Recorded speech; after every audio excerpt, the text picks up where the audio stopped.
Hey guys, Laundrum here. Welcome to the first ever episode of D&D Versus ... I play a lot of RPGs in a couple different tabletop systems, and as tabletop RPGs are kind of experience a renaissance, I wanted to create a video series that compares and contrasts other RPG systems to the arguably most popular RPG out there, Dungeons & Dragons. I'm not going to dig too heavily into the nitty-gritty details. This is just an overview to give you a taste of this other system in comparison to D&D, which hopefully you have some experience with. If not, this probably isn't going to help you. And then I'm going to leave it up to you to decide if you want to even try the system out on your own, and then you can decide who wins D&D versus ... For the first episode, I'm going to compare Dungeons & Dragons versus Starfinder from Paizo. These are the same folks behind Pathfinder, which was actually based off of Dungeons & Dragons 3.5 edition. So they have some similarities, they have some familial roots, so to speak. We'll start off by comparing the themes of the two systems. Starfinder is very much about exploration, mystery, adventure, swashbuckling. This actually kind of sounds a lot like Dungeons & Dragons. And they have very, very similar themes. While Starfinder is set in the far-flung future with spaceships and laser rifles and plasma swords. The games actually have very, very similar themes. Like I said, they come from a similar origin, and that makes them, kin. This isn't a massively different system in terms of theme and the kind of gameplay that you're looking for. It has a good mix of both the heavy gameplay, let's get into some combat, let's roll some dice, as well as the tools for encouraging roleplay, interaction, and having wildly varying characters. Setting-wise, Starfinder is sci-fi, though I hate that term in this context. Starfinder is, to me, science fantasy. This is not Star Trek, this is Star Wars. We're not going to be talking about gigajoules and warp cores going to this level or that level, and we're not going to try and throw pseudoscience at it. Stuff just works because a wizard did it.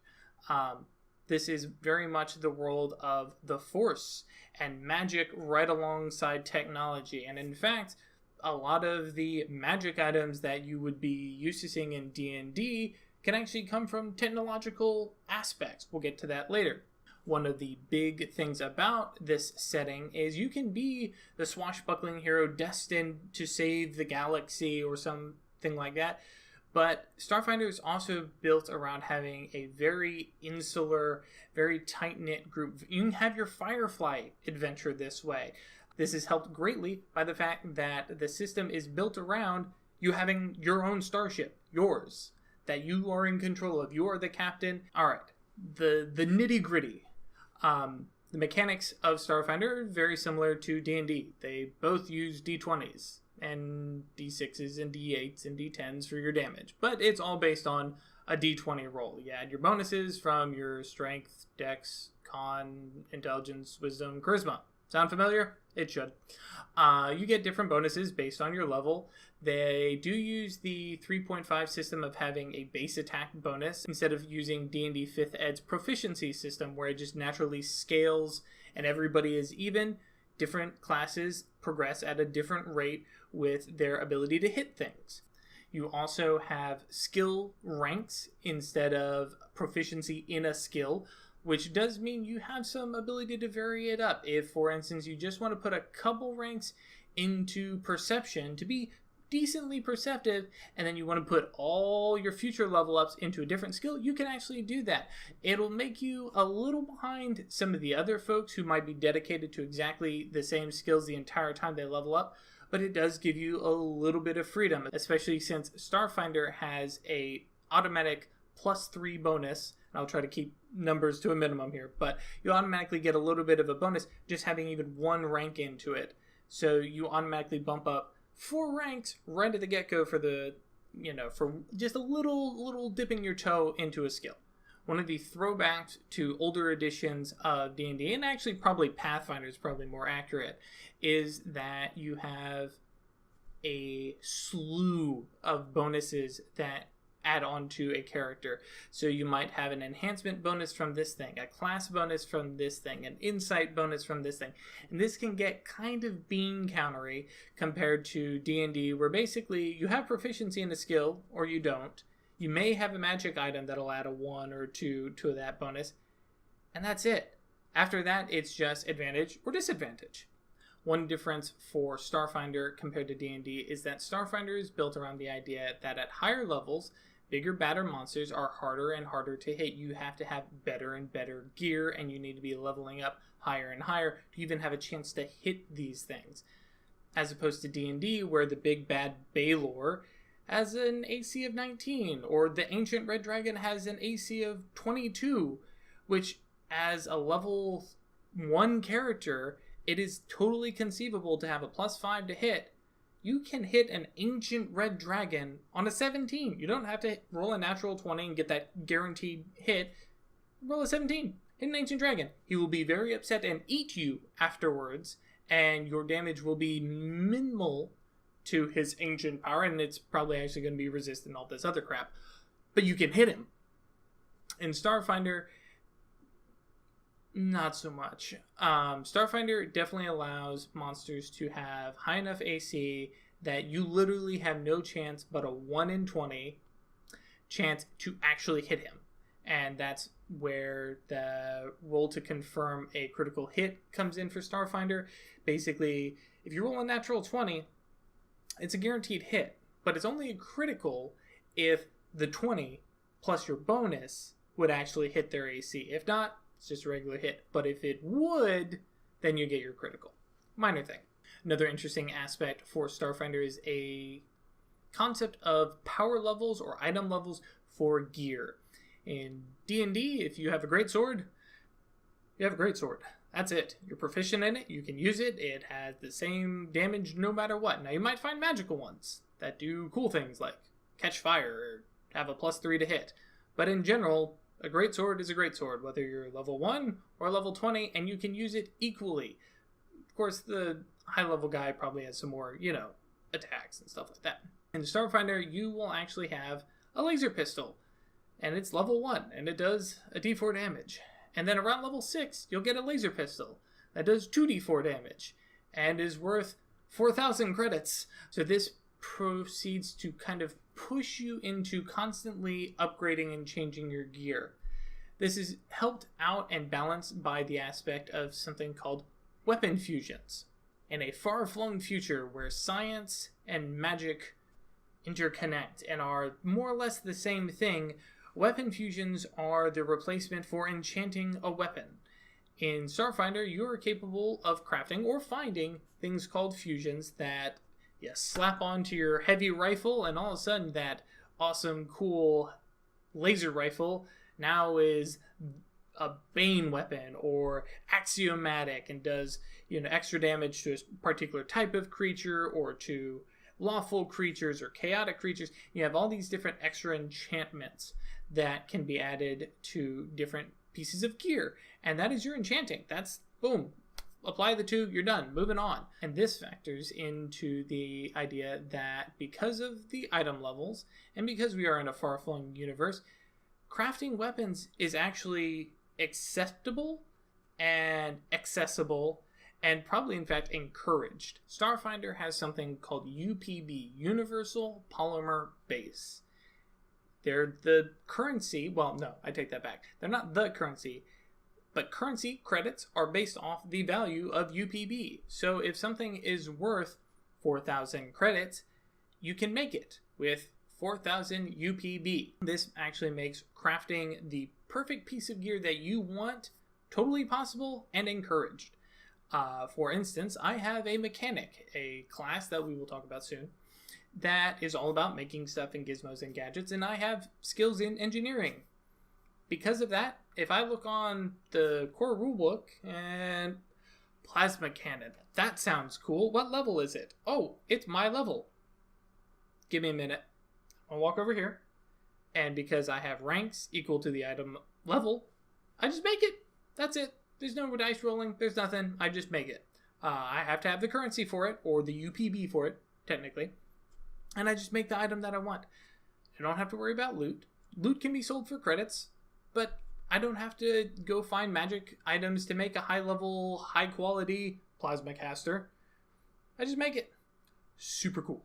I can also make fusions. The crafting system is probably the most engaging and interesting thing to me in Starfinder.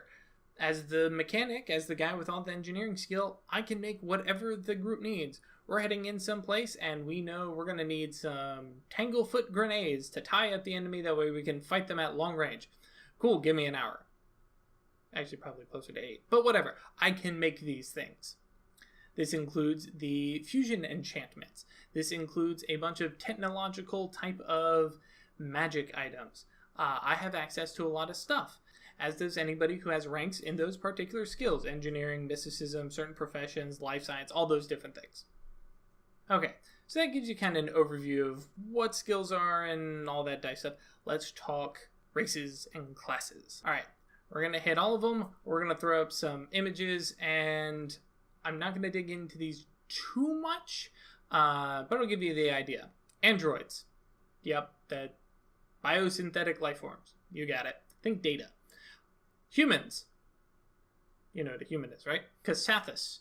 Tall, pointy-headed, four-armed dudes. Yeah, they got 4 arms, and they got rules to keep it balanced. Don't worry. Lashunta. They have wiggly antenna, a little bit of telepathy, and come in 2 races. Well, sub-races. Skinny and svelte, big and bulky. Shirans. More antennas of these kind of come up. They're bug people. They're really cool. I might be a little bit biased as I'm playing a Shiran. They just look adorable, don't they? Vesk are huge, lizard-like, reptilian, beefy guys. And gals. And Yosoki are your token small race. In this case, they are a rat folk, including they got the cheek pouches inside for carrying stuff while around. This is Starfinder, based off of Pathfinder, and is in fact a sequel to the Pathfinder series. So what happened to the elves and the dwarves and all them? No, they're here too. Starfinder includes, in the core rulebook, the rules to play dwarves, elves, gnomes, both the bright and boisterous and colorful regular fey gnomes, as well as the ones that they call bleached gnomes, which are a little more dour and more crafty, I guess. Half elves, half orcs, and of course, halflings. The one thing I will say about all these races is the base old school legacy races, like dwarves and elves and stuff like that, play exactly and sound exactly the way you would expect, while the new races do not feel like space dwarf, space elf. They are all very, very different. They have a lot of interesting aspects to them that change them up from the norm. For instance, you have Kasathas with their 4 arms, and that allows them some new feats and some new aspects. You have Lashunta, who have telepathy. You have Vesk, who have a very warlike nature, but it's much more... it's not space orcs, right? I'm not going to compare and contrast these too much to D&D races, mostly because, I mean, if you look at them, you can kind of get an idea of what you're asking for. Finally, we have classes. These have a little bit more correlation to the base D&D classes that you might expect. You have the Envoy, who's effectively a bard. You have the Mechanic, who is basically a ranger, with the option of going as a pet class with a drone, or an Exocortex to be more of a solo operative kind of character. You have the Mystic, who is a replacement for your Clerics and Druids. They have a special subclass selection where they decide what type of Mystic they are, and that gives you access to a healer type or a Druid, things of that nature. You have the Operative, who's effectively your Rogue, and that allows you some sneak attack, trick attack, skill monkey type of stuff that you would expect from a Rogue. You have the Solarian, who I feel like is the combination of Paladin meets Monk. They summon up and harness the powers of astral objects. And I mean astral as in the sun or black holes. Very, very cool lore-wise. You have the Soldier, who's very much a warrior, but because of the variety of not just, well, am I using melee weapons or ranged weapons? The variety of ranged weapons allows you to have, was this guy carrying a, rapid fire weapon, or is he got a big grenade launcher? You have those kinds of decisions. And then finally, you have the Technomancer. This is your wizard. He's intelligent.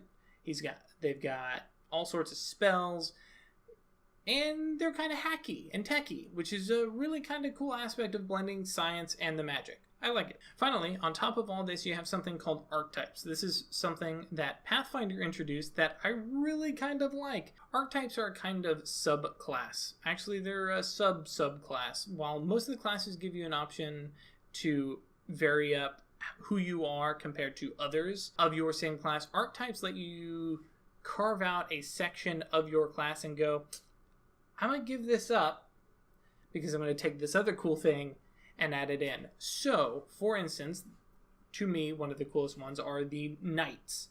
These are either the Galarian Knights, who are very much a paladin, or Hell Knights, who are very much the Blackguard, anti-paladin, super lawful, Judge Dredd type guys. And you can add that on top of anything. Do you want to be a Technomancer Hell Knight? Cool, you can do that. It'll give you some armor. You'll get some cool stuff for bonking people around and kind of spreading your version of divine glory while still being a caster. Or if being a space paladin isn't all that interesting to you, try a Skyfire Centurion. These guys are like Roman legionnaires meet Spartan soldiers, very tied up with working as a unit, bonding with an ally, and getting a whole bunch of bonuses when you guys are working together. Fabulously cool. In D&D 5th edition, feats are an optional rule that a lot of people use, but you end up giving up the ability score increase. Starfinder gives you a lot of feats to pick from. You get them every 2 levels unless you're something like a soldier, where you get multiple extra feats to pick from. But you have 9 pages of them to pick from, and they are suitably cool. Run faster, jump higher, make your enemy shoot their own buddy while you're fighting them in melee. Lots of cool options that have branching trees of prerequisites, and the more feats that you put into a particular chain, the more really cool stuff you get to do. The downside is, if you're coming from D&D 5th edition, you're going to look at some of these and go, but I don't need a feat to do that in D&D 5. One of the big things that bug me is the idea of being able to move and shoot. In 5th edition, I can move a couple feet, smack a guy, move a couple more feet, smack another guy. I'm going to probably provoke attacks of opportunity. There's ways around that. But no matter what, I can move and attack and shoot as I wish. In Starfinder, you got to take a bunch of feats to do that. It's cool that they give you that option, but I have to give up other feats that let me do other cool things. So you have a lot of decisions to make on what kind of character you want, which is cool and kind of clumsy. It's up for you to decide. Okay, so that is Dungeons & Dragons versus Starfinder. I hope it was at least a little bit informative. If you have further questions, feel free to ask me in the comments. I'm totally happy to answer. And if there's other questions you want to know about other systems that I'll make sure to include in the video, let me know. And if you have other systems you want me to check out, let me know. I've got a couple different systems already planned out, ones that I'm familiar with and I like and I want to show off and I think that are cool and more people should play. But once I get through those, it's going to be up to you guys. I will go check out and go buy whatever RPG system you're interested in knowing more about. I will dig into it. I will play it if I can. And I will let you know how it compares in a future episode of D&D versus... Thanks, guys.